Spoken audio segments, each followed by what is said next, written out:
사도행전 13장 44절에서 52절입니다. 그 다음 안식일에는 온 시민이 거의 다 하나님의 말씀을 듣고자 하여 모이니 유대인들이 그 무리를 보고 시기가 가득하여 바울이 말한 것을 반박하고 비방하거늘 바울과 바나바가 담대히 말하여 이르되 하나님의 말씀을 마땅히 먼저 너희에게 전할 것이로되 너희가 그것을 버리고 영생을 얻기에 합당하지 않은 자로 자처하기로 우리가 이방인에게로 향하노라.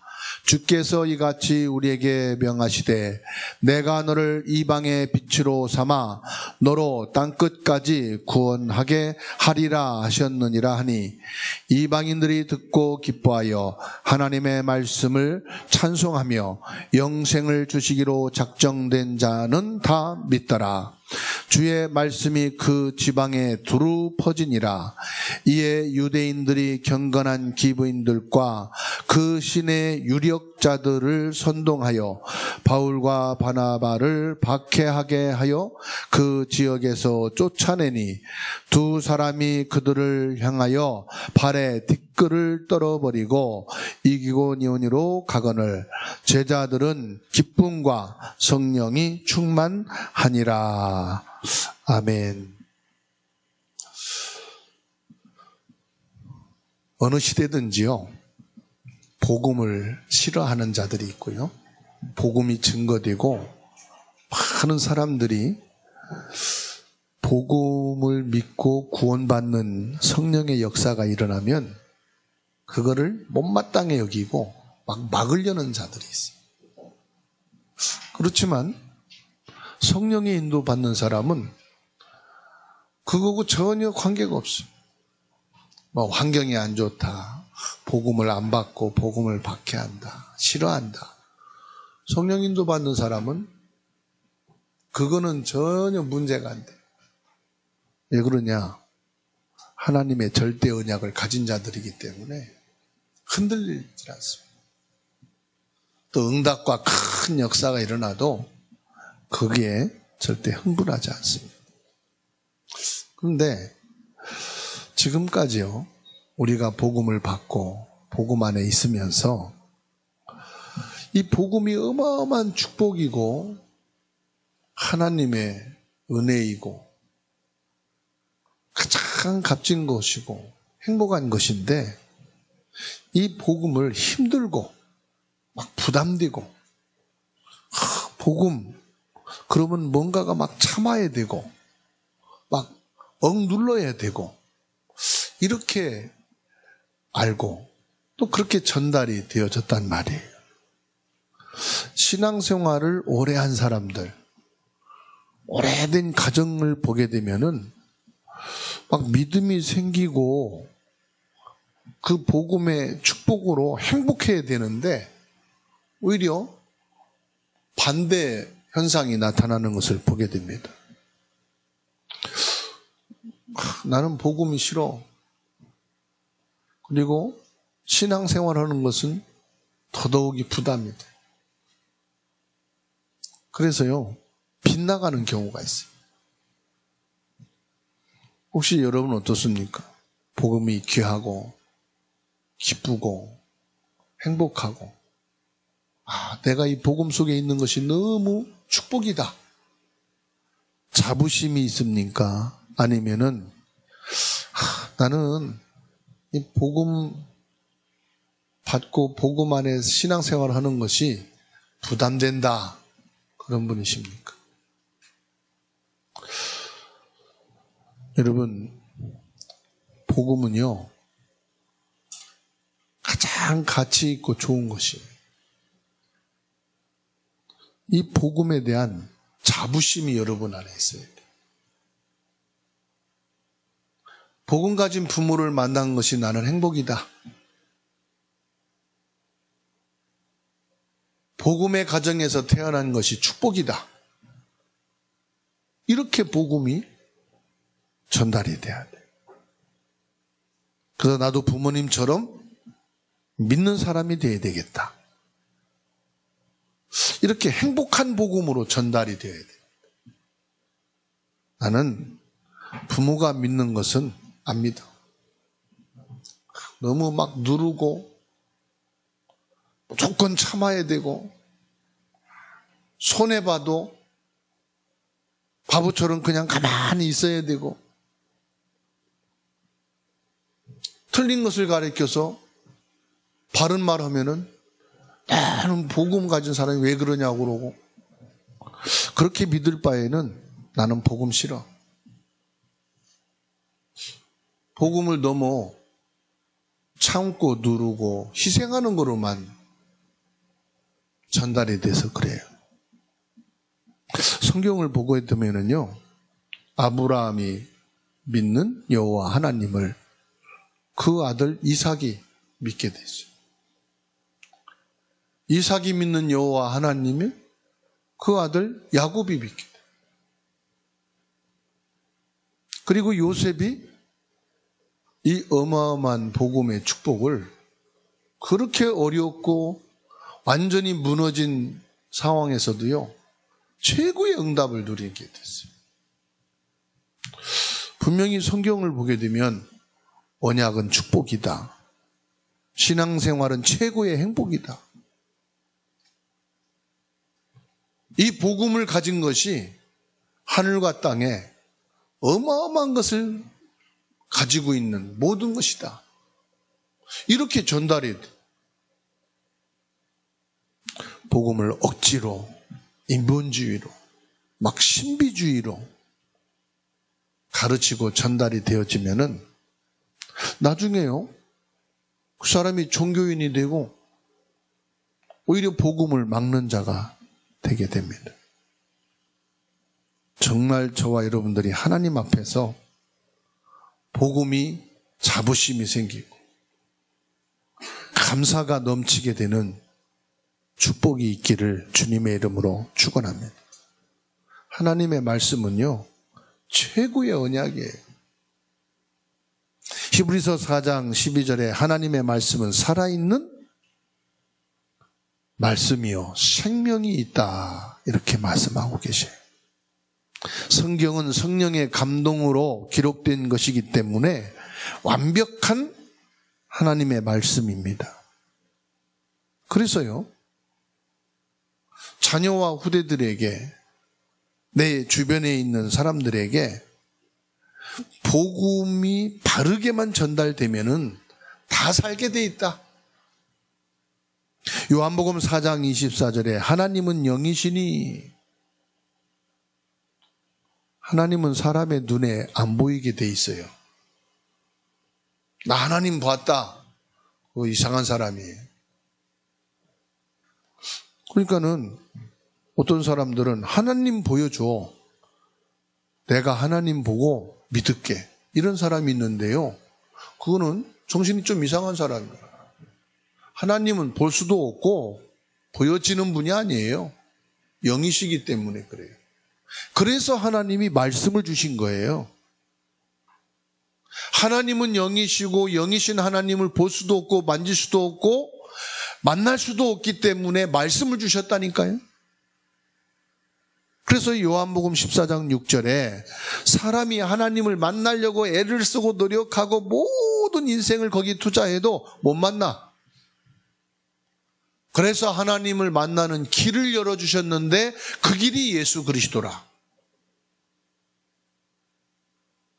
내가 곧 길이요 진리요 생명이니 나로 말미암지 않고는 아버지께로 갈 자가 없느니라. 영이신 하나님을 만나고 영이신 하나님을 알 수 있는 길이 뭐냐? 말씀을 주셨는데 그 말씀을 통해서 예수님이 오셔가지고 길을 열어주셨다, 이 말이에요. 그 예수 그리스도를 믿는 자는 무엇을 해요?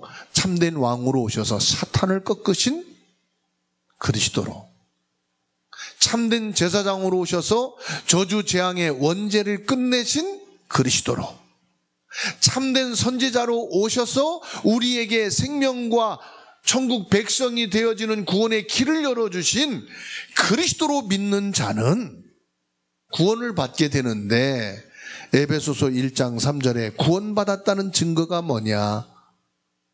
보혜사 성령으로 지금 내 안에 들어오셔서 나와 함께 계시는 거예요. 정말로 복음을 이해한 사람은 안 망합니다. 안 망하려고 믿는 게 아니고 하나님의 진짜 언약을 가진 사람은 망하지 않게 되어 있어요. 하나님께서 내게 주신 말씀, 성경 구절이 아니고 성경책을 말하는 게 아니라 예배를 통해서 하나님이 지금 내게 주시는 말씀, 그 말씀을 찾아서 기도하는 거예요. 그러면 가는 곳마다 성령께서 역사하시기 때문에 그 말씀을 통해서 응답하시고 말씀이 성취되는 역사가 일어나게 되는 것입니다. 그러면은요, 전도는 내가 하는 게 아니고요.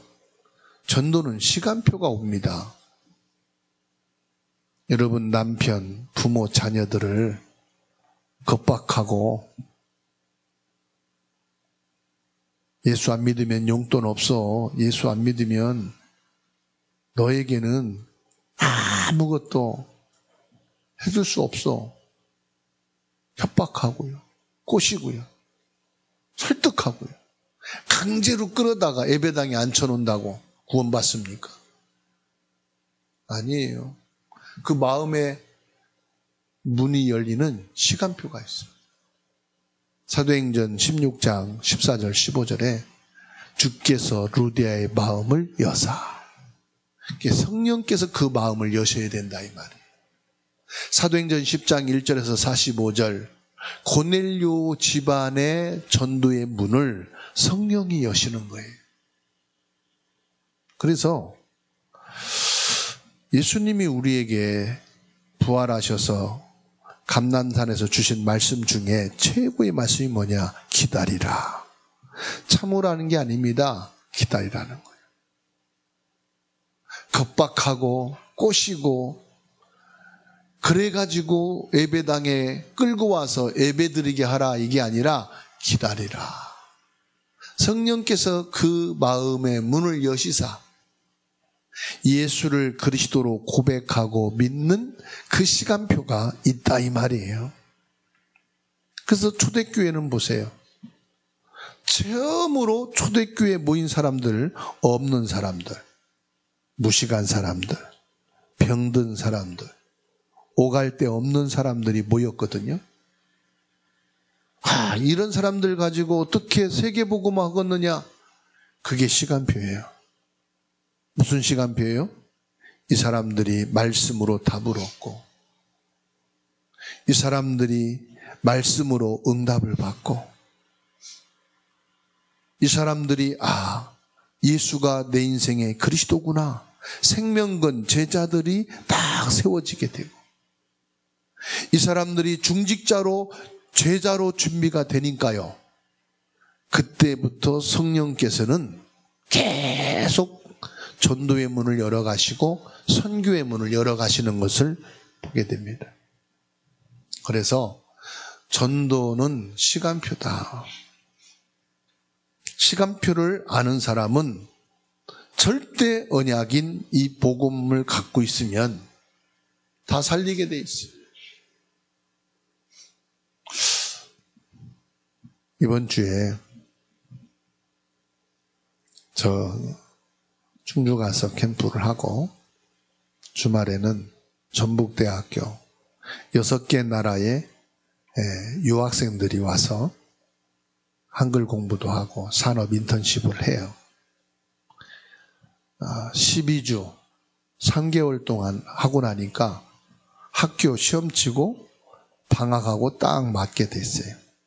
그래서 전북대학교 학술연구원이라고 하는 곳이 있는데 그곳에 학생들을 데리고 가서 상담을 하고 종교가 뭔지 12주 동안 이렇게 만나면서 뭐가 좋았는지 이렇게 포럼을 하게 됐어요.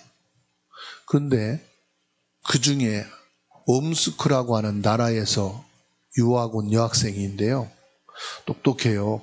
영어도 잘하고 한국말도 잘하고 자기 나라 말도 하고, 그러니까 기본으로 3개 국어를 하는 거예요. 자기 나라에서 대학을 졸업을 하고 한국으로 유학을 왔는데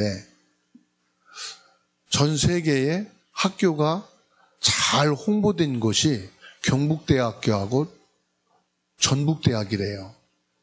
그런데 유일하게 영어로 수업을 할 수 있도록 커리큘럼이 짜여 있는 학교가 유일하게 전북대학이라네요. 그래서 한국말을 잘 모르니까 영어로 강의를 하고 공부하기 위해서 전북대에 온 거예요. 그래서 이 학생들을 하나하나씩 도형을 그리게 하고 도형으로 상담을 해갔어요.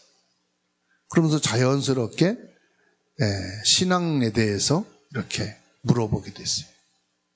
근데 이 옴스코에서 온 여학생이 제자라 보니까 8살 때부터 엄마와 같이 교회를 다닌 거예요. 그리고 믿음이 있는 거예요, 보니까. 그 상담하면서 이 학생이 울먹이는 거예요. 아, 하나님이 이 학생을 준비해놨구나. 하나님이요, 정확한 시간표에 예비된 유학생을 만남을 통해서 진짜 전도의 문을 열어가는 전도 망대를 세우는 기회가 됐어요. 진짜 전도 시간표를 알면은 바쁠 것도 없고요. 진짜 전도 시간표를 알면은 낙심할 것도 없고요. 성령께서 정확하게 인도에 가고 계시는 것을 보게 됩니다. 여러분들은 복음의 사람이요, 전도자입니다. 그렇기 때문에 절대로 망할 일이 없습니다. 하나님의 말씀을 절대 언약으로 붙잡고 계시기만 해도 여러분 가정과 가문과 후대와 이 시대를 살리는 주역이 되는 줄로 믿습니다. 그리고 사람에게는 다 과거가 있어요. 상처된 과거, 실패된 과거, 성공의 과거, 좋은 과거 다 있어요.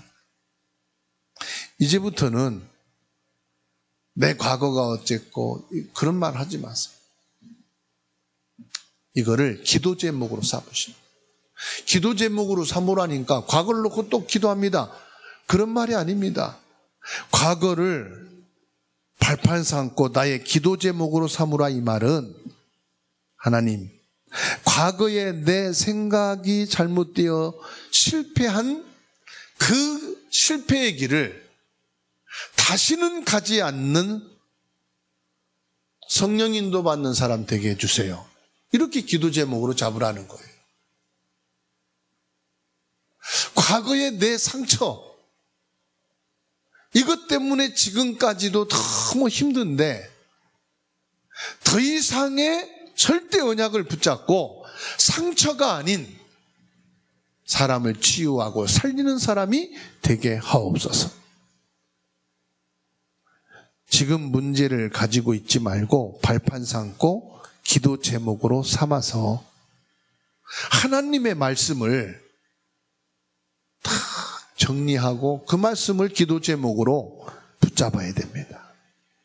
오늘 44절 보면 그 다음 안식일에는 온 시민이 거의 다 하나님의 말씀을 듣고자 하여 모이니 그랬어요. 첫째 안식일에는 회당 안에서 회당장이 요청해서 복음을 전했고, 두 번째 안식일에는 많은 사람들이 이 복음의 말씀을 듣고 큰 은혜를 받게 됐어요.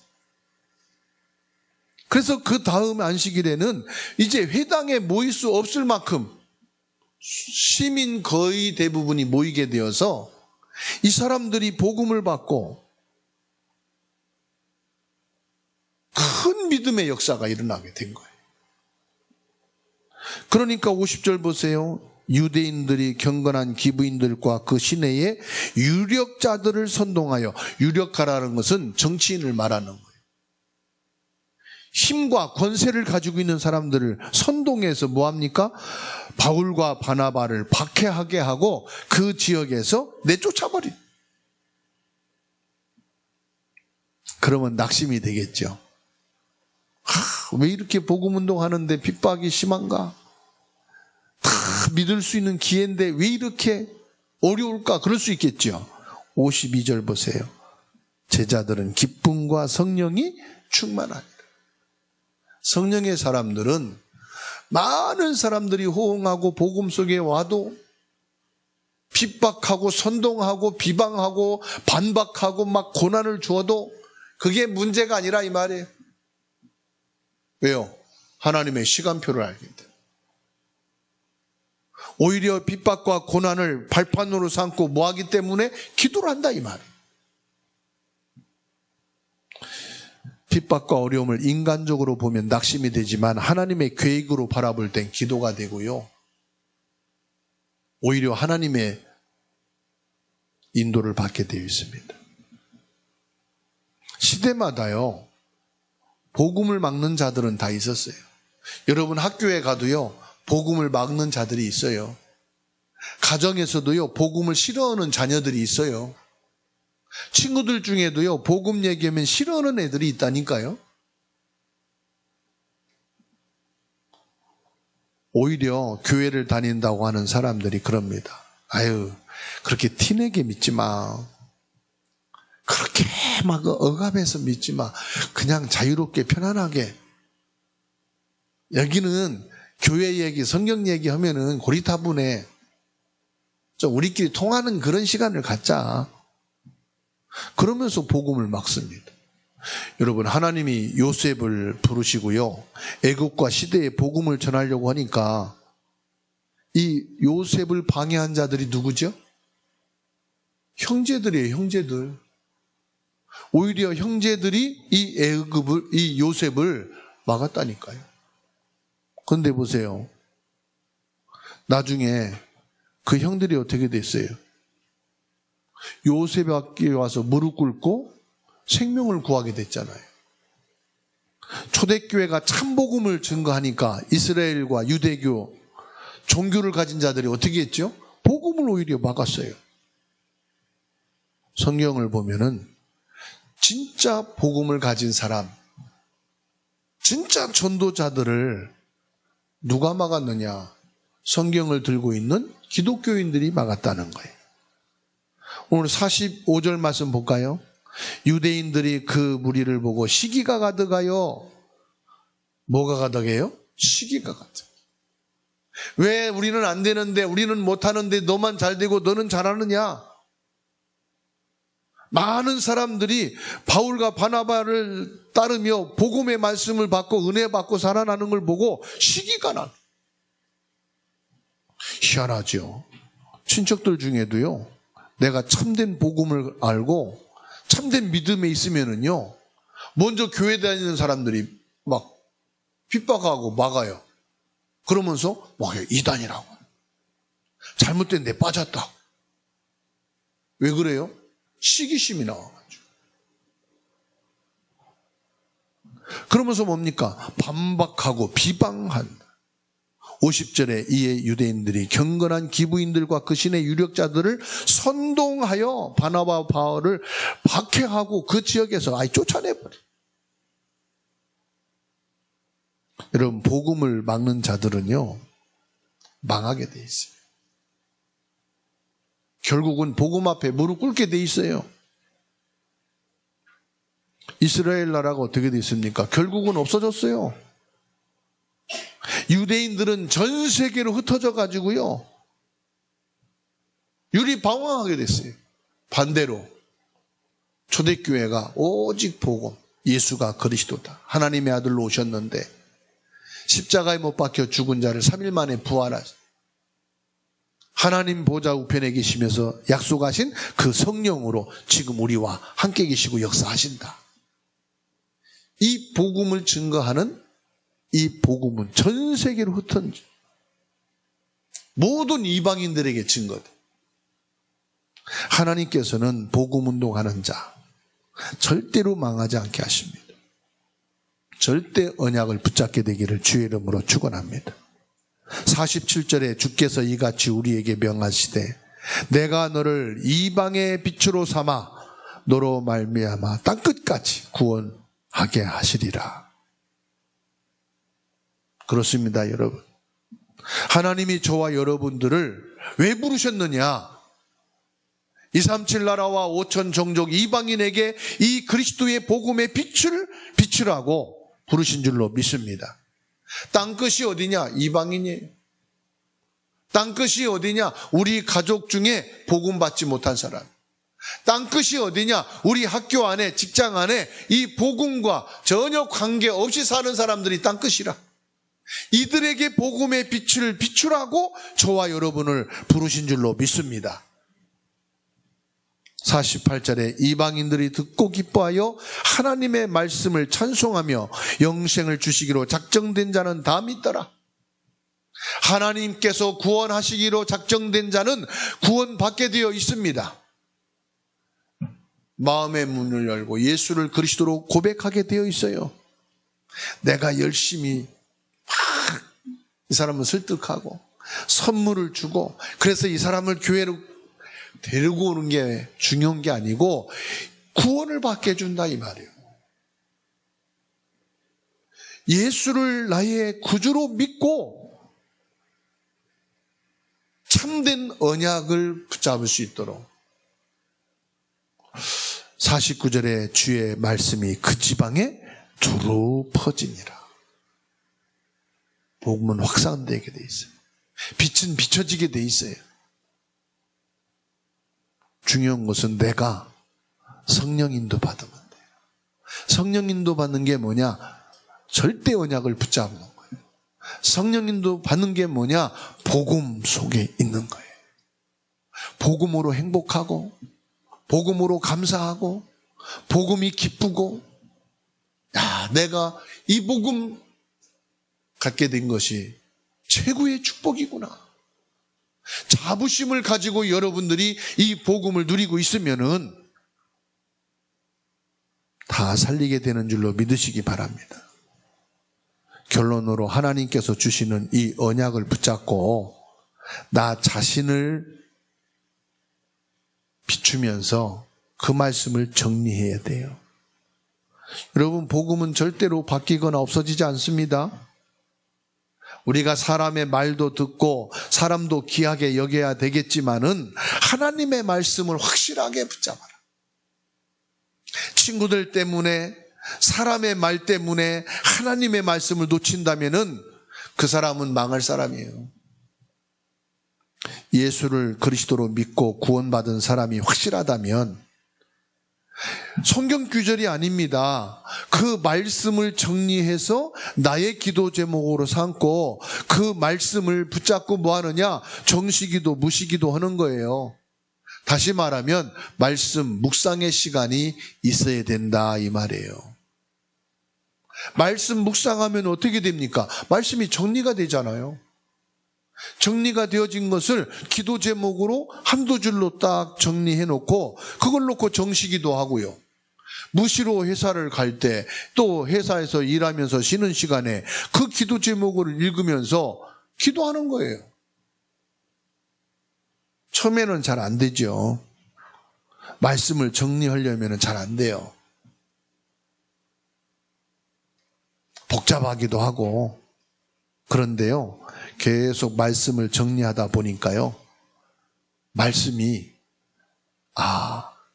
내가 말씀을 이론으로만 알았고 지식으로만 알았구나. 내가 이 말씀을 열심히 믿으려고만 노력했구나. 이런 게 보여지더라고요.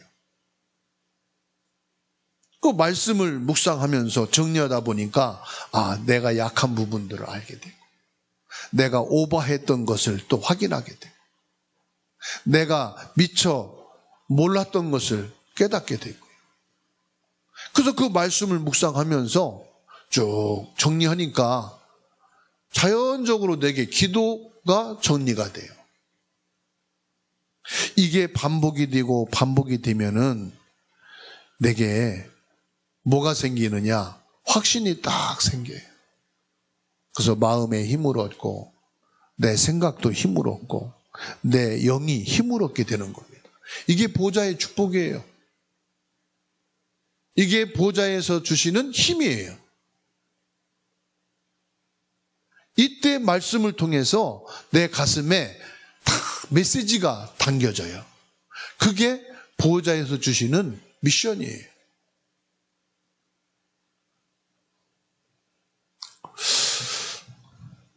교회 안에 이렇게 언약을 붙잡고 기도하는 성도 몇 명만 있으면요, 그 교회는 숫자가 아니에요. 성장하는 교회 같아요. 창세기 18장 32절 말씀 보게 되면은 하나님께서 아브라함에게 내가 소돔과 고모라 성에 대한 비밀을 아브라함에게 알리지 않으면 누구에게 말할 수 있겠느냐 하시면서 소돔과 고모라 성을 멸망시킬 것을 말씀했어요. 그런데 그 소돔과 고모라 성에 누가 살고 있죠? 아브라함의 조카 롯이 살고 있는 거예요. 그러니까 이 아브라함이 걱정이 되잖아요. 그래서 하나님께 죄송하고 미안한 마음을 가지고 감히 하나님께 구하나이다. 그 소돔과 고모라 성의 의인 50명만 있어도 멸망하실 겁니까? 하나님 뭐라고 말씀해요? 그래, 50명만 있어도 멸망할 거다. 참, 그 성 살릴 거다. 그러니까 또 아브라함이 너무 죄송하고 하나님 한 번만 제가 더 여쭙겠습니다. 거기에 의인 45명만 있어도 멸망시키실 겁니까? 하나님의 답이 뭐예요? 그래, 45명만 의인이 있어도 멸망하지 않을 거다. 나중에는 몇 명까지 가요? 10명까지. 하나님, 10명의 의인만 있을지라도 그 성을 멸망하지 않으시겠습니까? 그래, 10명만 있어도 안 하겠다. 사랑하는 성도 여러분, 여러분 가정에 하나님의 절대 언약을 가진 성령 인도 받는 여러분만 있으면 그 가문과 가정은 하나님의 복을 받게 된 줄 믿으시기 바랍니다. 주사랑교회 성도, 오늘 앉아있는 여러분만 정말로 하나님의 절대 언약을 가진 그리스도의 사람으로 성령 인도만 받는다면 주사랑교회는 성장하게 되어 있습니다. 지역을 살리게 되어 있습니다. 아멘? 옆에 분 쳐다봅시다. 우리만 있으면 됩니다. 온라인으로 예배하시는 분들도 따라서 같이 합시다. 우리만 절대 언약을 붙잡으면 됩니다. 아멘. 여러분 걱정하지 마세요. 하나님의 언약을 붙잡고 있으면 하나님의 말씀으로 나 자신이 정리가 되고요. 이래서 하나님이 지금 이렇게 인도하시고 역사하시구나. 그래서 지금 26살 된 윤민호라는 랩런트가 이번에 캠핑하고 나서 전화가 왔어요. 목사님, 너무 감사합니다. 나 같은 사람에게 이렇게 237의 응답받게 해주셔서 감사합니다. 그러고 전화가 왔어요. 그 시간표다. 하나님의 시간표. 하나님이 하시는 거다. 앞으로 실제적인 237을 살리는 응답을 하나님이 기능을 통해, 경제를 통해, 삶을 통해 더 허락해 주실 것이다. 저는 믿습니다. 여러분은 성령 인도 받는 사람. 성령 인도 받는단 말은 복음의 사람이다 이 말이에요. 성령 인도 받는단 말은 하나님의 절대 언약을 가진 사람이다 이 말이에요. 성령 인도 받는다는 것은 이 말씀을 나에게 비추어 정리하고 나의 기도 제목으로 붙잡은 사람이다 이 말이에요. 성령 인도 받는 사람은 이 복음에 대한 자부심과 자긍심을 가지고 이 복음이 나의 인생의 전부요, 내 인생의 행복이요, 내 인생의 축복이다. 이 복음은 바로 나의 인생이다. 이 답을 가지고 살아가는 여러분인 것을 믿습니다. 오늘 말씀을 통해서 영적 문제 치유받는 한 주간 되기를 주의 이름으로 축원합니다.